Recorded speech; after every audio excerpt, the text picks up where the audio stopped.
Hello and welcome to Spiritual Health and Growth Together in Christ. I'm here today to share a message with you that I am calling Let's Fatten Up. Now, I know that for many people, even the word fat is really a heavy word, and it's maybe a triggering word.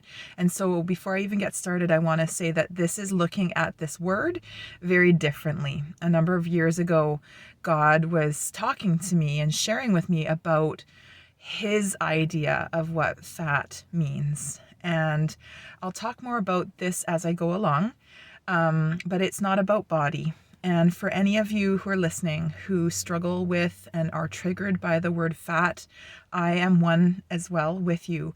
I'm sorry for all that you've experienced with that word. And I hope that you'll just stick with me and be able to listen to what I am sharing here, because it's not at all about body. And if you want to, I encourage you also to go and listen to the episode that I have recorded, a year or so ago, that I called The Secret Place. The Secret Place. And in that, I also talked about God sharing with me about fat. And I shared a few poems one was called Getting Fat, and the other one was called Come, Let's Get Fat. So I really recommend going back and watching that episode. It kind of goes hand in hand with this episode. But this one's different as well. But I encourage you to go and watch that one. Okay, so I'm going to just share a few stories and kind of unfold this message as I go. So I want to start by sharing a time very recently where I was getting together to pray with a very good friend of mine, a very, very dear friend and sister in the Lord.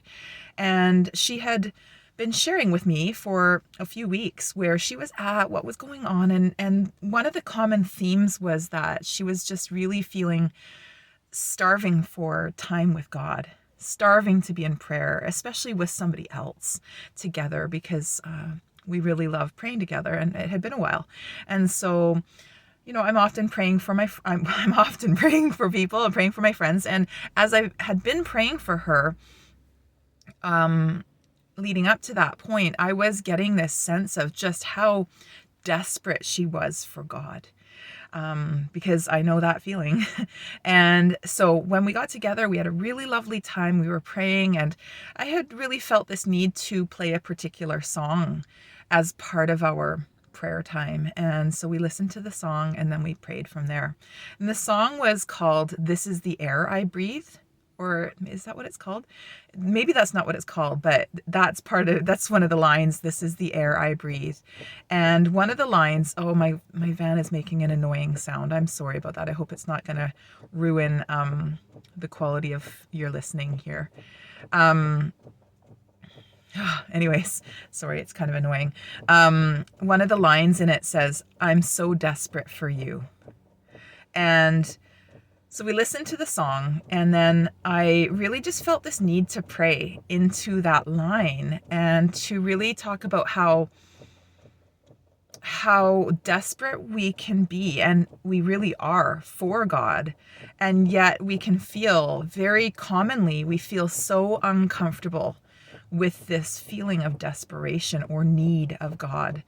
I remember that I was reading a really great book by Ruth Haley Barton called An Invitation to Silence and Solitude. I might have the wording a little bit mixed up there, but you would find it based on what I've said here if you wanted to go looking. It's an amazing book. And she was talking about this practice of silence and solitude. Jesus would often go off by himself to be quiet, just him and God. And so in the book, she was talking at a certain point about how one of the things that really makes us avoid the practice of silence and solitude is that when we actually get alone and get quiet before God, it can be incredibly uncomfortable, very painful, very uncomfortable, for a number of reasons. One being that there's stuff that we have kind of stuffed down and are trying to ignore. We're trying to distract ourselves. And so when we get still and quiet, we can't distract ourselves as much from those things. But also she talked about how when we get still and silent, we have to come face to face and we have to feel.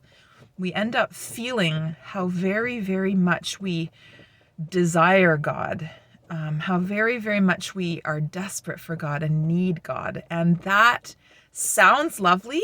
And in Christian culture, we sing lots of songs about this and we talk about this as if it's this beautiful thing. And it is. But at the same time, we are so uncomfortable with it. If you think about it, we are taught in our culture not to need much. A lot of us, especially as women, often taught to just, be quiet, be a good little girl, don't need very much. But this is for any person at all. And we're, the thought of kind of somebody being desperate for something is almost like unbecoming. Like it's like socially unacceptable. You cannot be desperate for something, you can't want something that badly and, to be desperate for it. I mean, think of what's conjured up as you think of somebody who's desperate for something. It's like this unbecoming, and we're really taught to be so polished and refined and so well behaved that lest we ever be desperate for something. A lot of us have had a lot of very painful formative years of relationship with our primary caregivers. And so a lot of us have really kind of internalized, whether we're aware of it or not, beliefs around not needing anybody but ourselves, or being really careful in who we need things from. And needing is actually like a vulnerability. It's a weakness. It's a very uncomfortable thing. And so we kind of believe we don't really need anybody. And so to need God, and not just need God, but to need God so badly, and to be desperate for God, or even to desire, we're even kind of taught that our desires are sinful, that this flies in the face of so many things that we have been taught and that we have internalized as truth. And so, my friend and I, we had this wonderful prayer time, and lo and behold, the next morning, I love how God works like this. The next morning at church, there was a message, very, very powerful message on Ephesians chapter 2. My church is doing a series on Ephesians. And so we happen to be at chapter 2, verses 1-3. And the person who was doing the sermon mentioned that in chapter 2 of Ephesians, verses 1-3 are often referred to as the bad news. And then verses 4-10 are referred to as the good news. And, this man that was doing the sermon was talking about how often in, sermons or messages, we kind of do the whole group together. We do the bad news and then the good news together, but that he had been determined that he was going to, that the church, I don't know who made the decision, but that they were going to separate the good news, the bad news from the good news, and that the one whole sermon was going to be on the bad news. And, typically we don't want to linger there. It's uncomfortable to face the bad news. And this whole sermon was on the bad news. Now, Cole's Notes version, really quickly, the bad news in these 3 verses is that we were dead. We were dead. We were dead. We were in sin. We are powerless. The title of this sermon was Powerless to the Powers. So we dead, like literally dead, and powerless against our own flesh and sinful nature, powerless against the world, and powerless against the enemy. And so it was just really, really good. But it was, it was very tough to take. It's tough news, tough to sit in that place of just how powerless we are, just how much we need the good news, just how much we need God. And at the end of that sermon, and it was powerful, like I had tears coming down and people were, really excitedly talking about just how much it had touched them. God had spoken to them. And I really wanted to burst at the end of it. I felt like I had this message I wanted to share with people that yes. And here's the great thing, but unfortunately it doesn't happen very much, is that when we are so aware of and accepting of just how bad it is, just how bad our stories were before we met God and are as we continue to engage with God in our sanctification process. When we don't recognize that, then if we don't go deep with our how bad it is, how badly we need God, then we don't get to taste very deeply the good news that God gives us. And so this is now touching on something that I have been wrestling with for a long time. I have explored it in many directions, written lots of poetry, done poetry events, just really, really wrestled with what I've been using the words shallow and deep. Now, I know that shallow kind of has this connotation like, oh, somebody is shallow, like they're not able to be deep. They're really superficial. And that is not the way I'm trying to use this word, although I totally understand how it gets confused. What I've been trying to use, the language I've been trying to use lately, and I've been liking it more, is actually thin. So what I've been struggling a lot with is noticing a very thin culture, a very thin Christian culture, a very tidy and polished, surface level, shallow. But I'm gonna try to use the word thin here. So stay with me as I try to do that. I notice a lot of very, very thin culture. Thin, like there's kind of like this narrow zone that we're allowed to kind of hang out in and talk in, but lest we go deeper than that or fatter than that,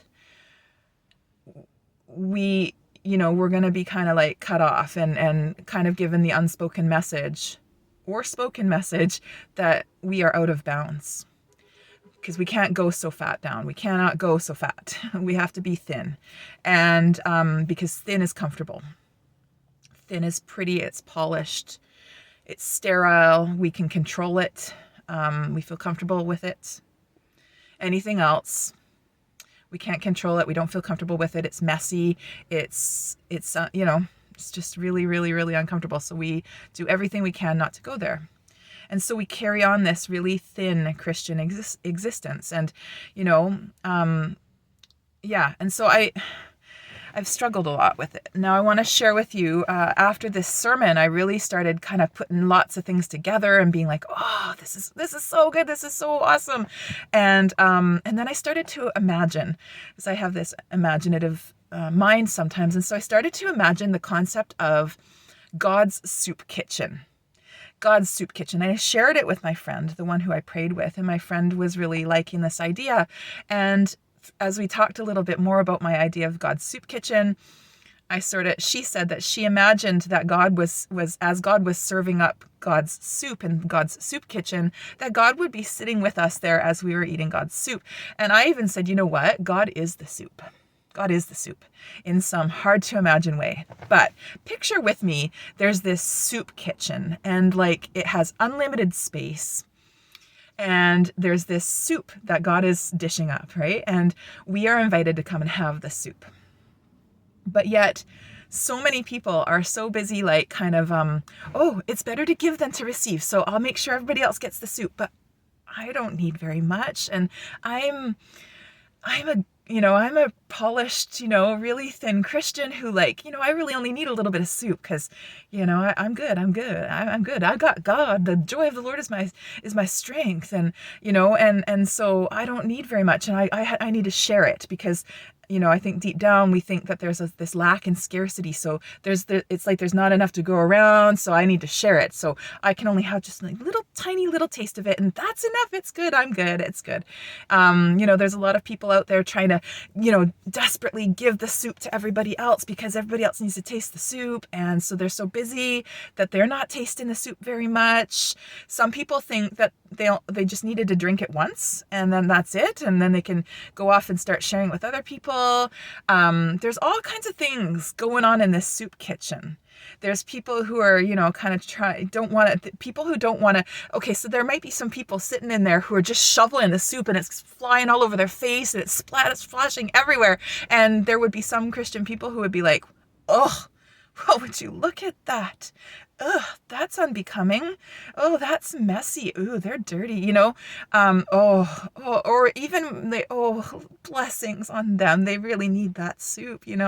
Oh, isn't that beautiful? But the thing is that we all really need that soup, and there's more than enough. There's an unlimited supply. So we can just go to town on how much we need this soup, and we all need the soup so badly. But yet we're kind of and so if it was like a hunger for the soup, and yet, if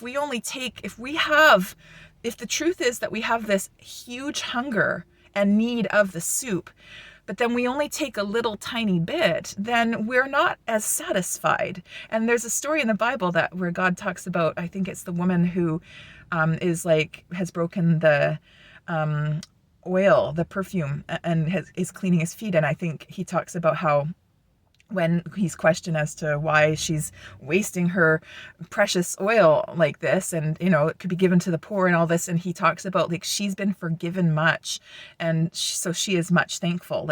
Basically he was indicating this very thing that she's been offered the soup, and she needed the soup a lot, and she took all the soup she needed, and then now she's so satisfied and so thankful. It's the same idea. But if we only take a little bit of soup, but we need it a lot, or we claim that we only take a little bit of soup, then it's really, then we've only tasted a little bit of just how much we needed it and just how good it was. Now I'm thinking of I kind of started riffing with a bunch of different little Post-it notes and stuff like that. And I was kind of talking about this idea of thin versus fat. And, I've heard different things from God over all these years, different messages. And one of the messages, and I didn't really understand it, and I got it many, many years ago, and it's taken a while for me to figure out with God kind of a deeper understanding of it, was the word thin conversion. Thin conversion. Now, obviously, any conversion is conversion. And in God's economy, there's no partial conversion. So I just want to make that really, really clear, that when we would have a conversion experience, it is one and done. It's done eternally. So I don't want to indicate that I think, that there's any partial conversions. However, I think that we can have a partial experience of the conversion, or we can have a more shallow or thinner experience of it. Anyways, it's complicated, but I think that we can come in as a very thin self with a very fat need, but we don't want to recognize our fat needs, so we come in thin. We approach God, who's incredibly fat, and we end up having this sort of thin experience of our conversion, a thin encounter with God. We just taste a tiny bit of the soup and it's enough. And so we have kind of this thin transformation. We end up kind of having a thin witness and a thin impact. And, we have this perceived, or sort of, a perceived thin need for God. We perceive that we only need God in a thin way. And that makes a thin taste that we get of this incredible feast at the soup kitchen. But what if, as Christians, what if we got fatter? What if we recognized our fatter needs? And what if we, accepted, I know it's very uncomfortable for us to accept our fat mess, our fat mess. But if we were to get more comfortable with our big fat mess and our big fat need for God, and our big fat troubles, our big fat brokenness, our big fat heap and pile of gunk that we need to trade in and get it filled up with soup. But if we had this fat awareness and this fat acceptance and this fat witnessing of what God is doing with us in all of it, we approach this fat God and we fatly surrender our troubles to God, to this very fat God, we would have fat conversion, fat transformation, fat witness and fat impact, because people out there who we so badly want to share the good news with and touch for God, and they are people with fat piles of stuff that they are going to need to bring to God. And if all they're seeing is sort of thin stuff going on, it's not going to resonate for them, and it's not going to touch them deeply, right? I want to end with a quote that I recently saw. A young woman named Brenna Blaine, who's got some amazing a new book she's got called Can I Say That? She's an up-and-coming amazing voice, speaking about suffering and mental health and gender stuff, like just really, really an amazing voice. Anyways, she shared a quote on Instagram that I just love, and I'm going to end with it. She says, "We minimize the gospel when we pretend like we have it all together. We bastardize our witness when we put our testimonies through the car wash. God is able, but if we don't let people see just how able He is, they assume their own failings and brokenness are too much." So I just want to leave that with you, with this invitation to fatten up.